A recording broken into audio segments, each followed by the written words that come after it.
Hello, it's Marco, and I want to share you the latest update on the Winden tokens. So the first one is filters. As the design system can grow a lot, you need a way to narrow it down. So what I have introduced is the hiding and showing token type. So just the color, just the numbers, or everything or none. So you can choose easily what you want. Let's move it to all.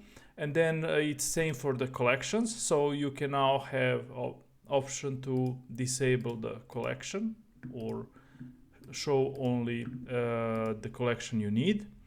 And then the modifiers from here, they moved here. And the shades, as you can see now, they now have the base color. So regarding what you're doing with the lightness, saturation, and the hue, the base color will be displayed, and it's based on the lightness as well. So if you choose something darker, it's going to be more on the right. If you choose something lighter, it's going to be more on the left. And then you have the option to modify it. And you can see now we have the node that is not possible to change, because that is the base color. Because once you create the shades, you still need your brand base color, so it shouldn't be changed. So you can see how it's working. Also, you have the option to reset it. Once you change it, you get the reset option. That's how it works. Then for the steps, what we have introduced is now, instead of having the input field, you can set the values here. Then there is a reference to the based value. You can also override the values that's generated with a ratio. And also you can reset the values. You can add steps.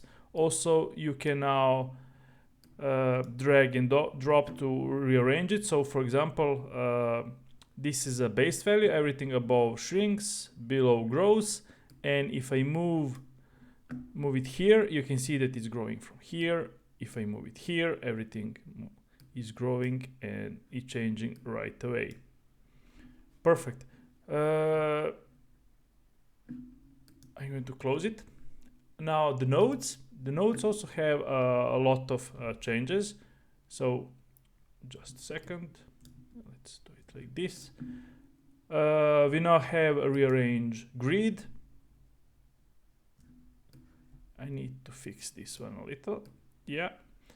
Also the grid have now the settings. So let's do 100 by 100.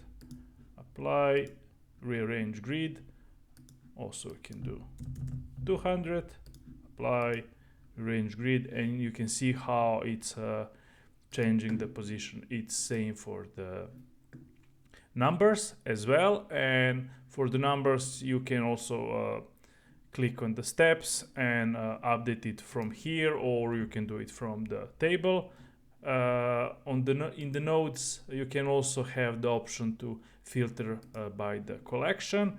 And also the biggest change here is now you can, since you can see multiple collections now, you can also cross-reference the color from the multiple collections. So you can see here and here. Perfect. This is a free plugin. I'm not charging, so feel free to contribute, give ideas what we can update, how we can improve the experience, share experience, how you use it, and if this is actually helping your workflow. Thanks for watching, and bye.